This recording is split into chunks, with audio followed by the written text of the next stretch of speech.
नमस्कार दोस्तों, आप सभी का स्वागत है इस ऑनलाइन स्टडी क्लास वीर पथ पर। आज के इस पार्ट में हम वन्य जीव अभ्यारण्य का पार्ट 5 पांचवा भाग लेकर आए हैं। इससे पहले हम 11 ये अभ्यारण्यों के बारे में पढ़ चुके हैं। अब इस पांचवें पार्ट में भी हम कुछ 3-4 अभ्यारण्यों के बारे में डिटेल करेंगे।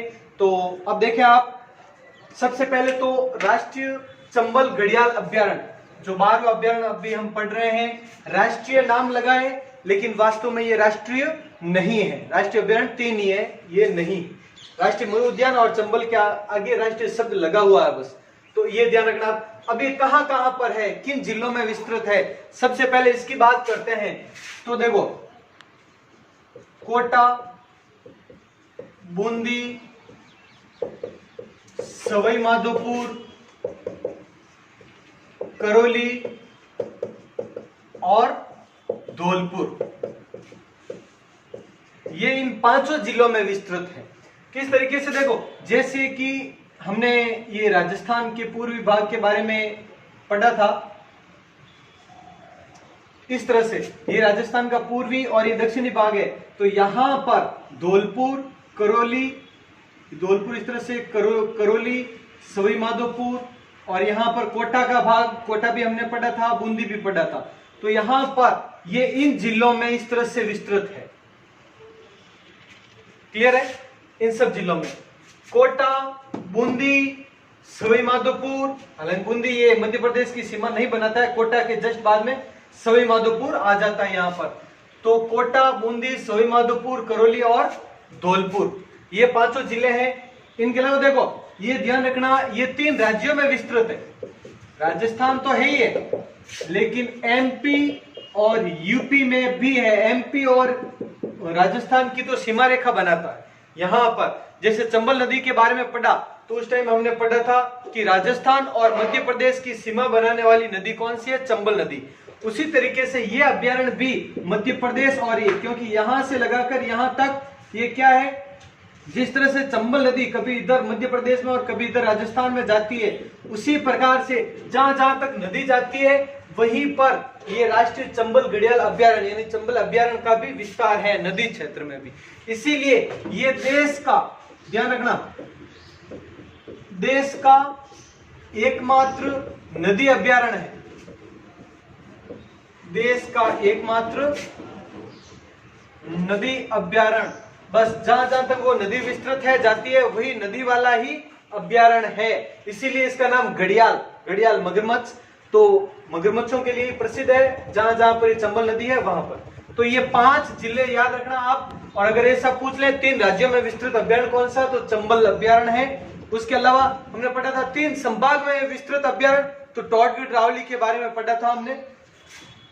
और 3 जिलों में तो काफी अभ्यारण्य है, एक से ज्यादा अभ्यारण्य है, तो ज्यादा अभ्यारण्यों के बारे में नहीं आता है। लेकिन जो एक ही हो, जैसे कि एकमात्र ऐसा अभ्यारण्य है जो 3 संभागों में विस्तृत है, तो बिल्कुल क्वेश्चन आ सकता है उसमें टॉडगढ़ रावली। 3 राज्यों में, क्योंकि एमपी और यह धौलपुर के बाद में यहाँ पे यूपी भी आ जाता है इधर, तो यूपी का भी थोड़ा सा क्षेत्र है, एमपी का भी है, और राजस्थान तो है ही है। तो 3 राज्यों में विस्तृत चंबल अभ्यारण्य। क्लियर है? और देश का एकमात्र नदी अभ्यारण्य है, ध्यान रखना। इसके अलावा इसकी स्थापना के बारे में पढ़ लेते हैं। इसकी स्थापना हुई थी 1979 में, 1979, ये 1979 में इसकी स्थापना हुई थी। अब इसका क्षेत्रफल, इसके क्षेत्रफल के बारे में अगर बात करें हम, तो 564.03 वर्ग किलोमीटर, 564, ये ध्यान रख लेना।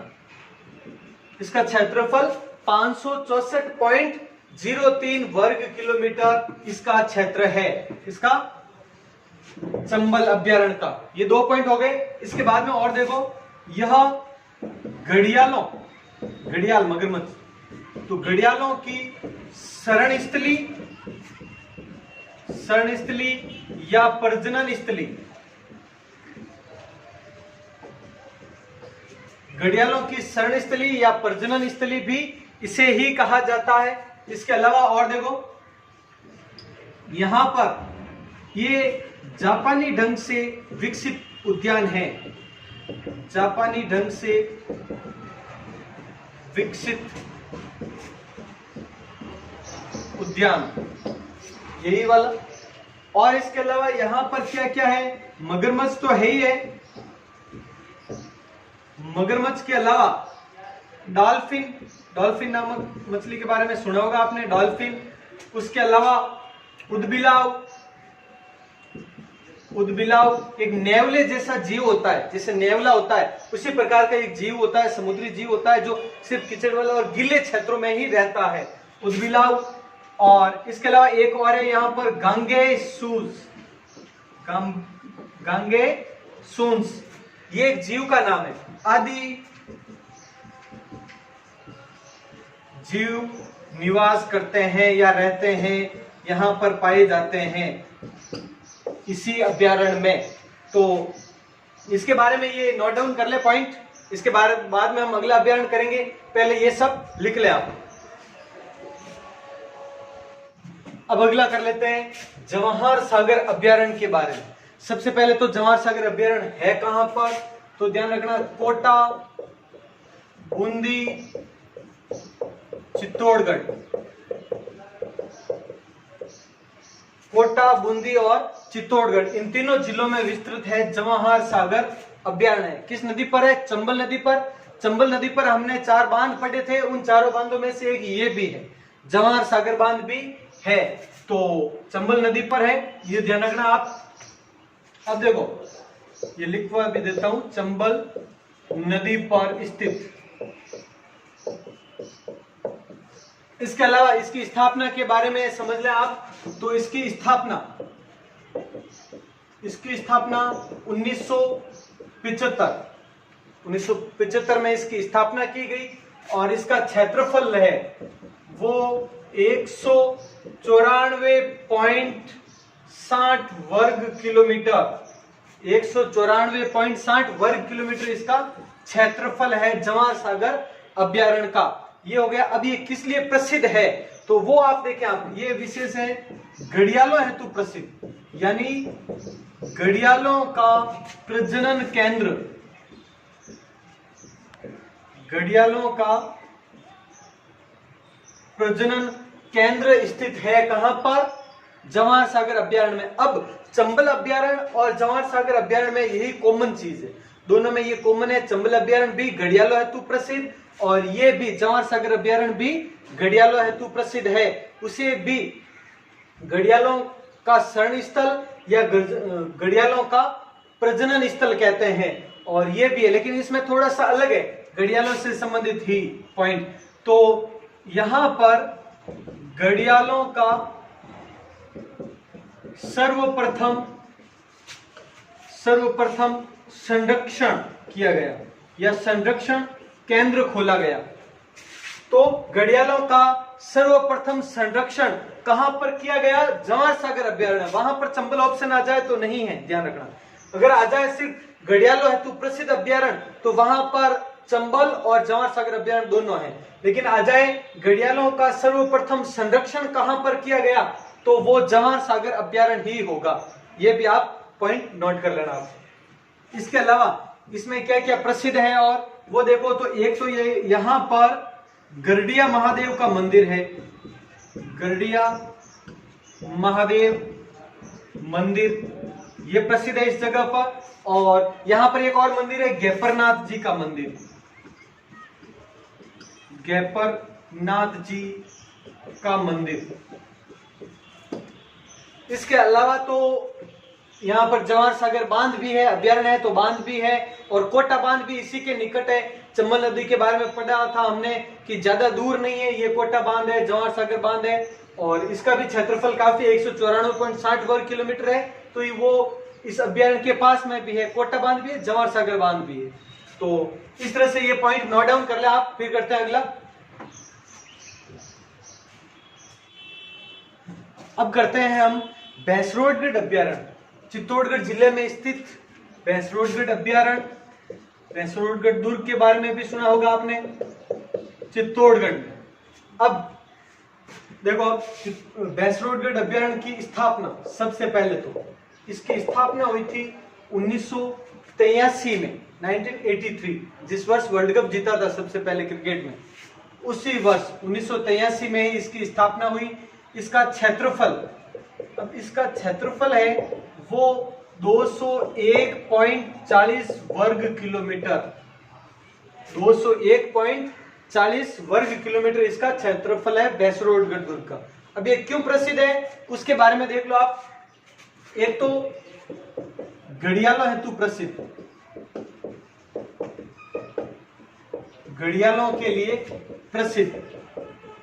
अभी अभी हमने जो पहले दो अभ्यारण्य पढ़े हैं, चंबल अभ्यारण्य और जवाहर सागर अभ्यारण्य, वो दोनों भी घड़ियालों हेतु प्रसिद्ध है।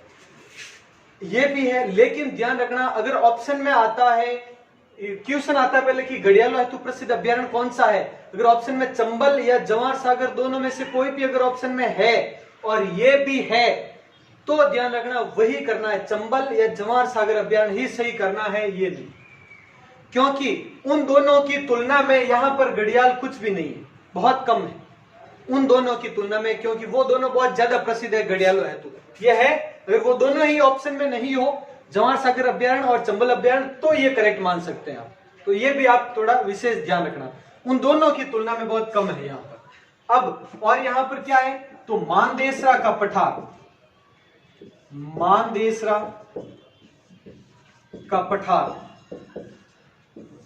इसी के पास में स्थित है। मानदेसरा का प्रसिद्ध एक पठार है वो। अब नदियों के बारे में तो हमने जब नदियां पढ़ी थी उस टाइम मैंने बताया था बैसरोडगढ़ दुर्ग और बैसरोडगढ़ अभ्यारण्य के बारे में कि ये चंबल और बामनी नदी के संगम पर स्थित है। चंबल व बामनी नदियों के संगम पर स्थित, संगम पर स्थित, इसके बारे में सुना होगा आपने, पढ़ा होगा आपने। और जब हम नदियों का अंतिम पार्ट पढ़ रहे थे, नदियों के तट पर स्थित नगर है, अभ्यारण्य है, सभ्यता स्थल है, दुर्ग है, वो सब उसमें ये मैंने आपको लिखवाया था, तो ये भी आप ध्यान रखना। अब ये बैसरोडगढ़ अभ्यारण्य के बारे में तो हो गया, एक और पढ़ लेते हैं चित्तौड़गढ़ का ही बस्सी अभ्यारण्य, 15वां अभ्यारण्य बस्सी अभ्यारण्य।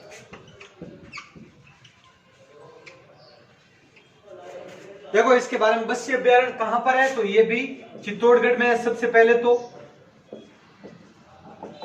अब इसकी स्थापना और क्षेत्रफल के बारे में देखो, इसकी स्थापना है वो 1988, इसके 5 वर्ष बाद, इसके 5 वर्ष बाद इसकी स्थापना हुई थी। और इसका क्षेत्रफल है वो 138.69 वर्ग किलोमीटर, 138.69 वर्ग किलोमीटर इसका क्षेत्रफल है बस्सी अभ्यारण्य का। अब यहां पर प्रसिद्ध क्या क्या है वो देखो, एक तो चित्तल हेतु प्रसिद्ध है, चित्तल के लिए प्रसिद्ध है, ये साथ में लिख देते हैं, सबसे ज्यादा तो चित्तल के लिए है। इसके अलावा और किसके लिए प्रसिद्ध है, तो कछुआ,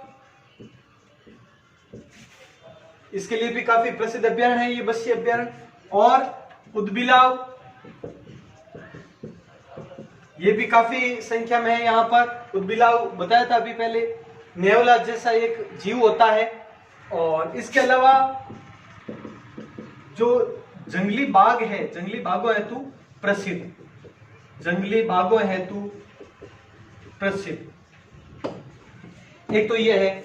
इसके अलावा यहां पर जालेश्वर महादेव,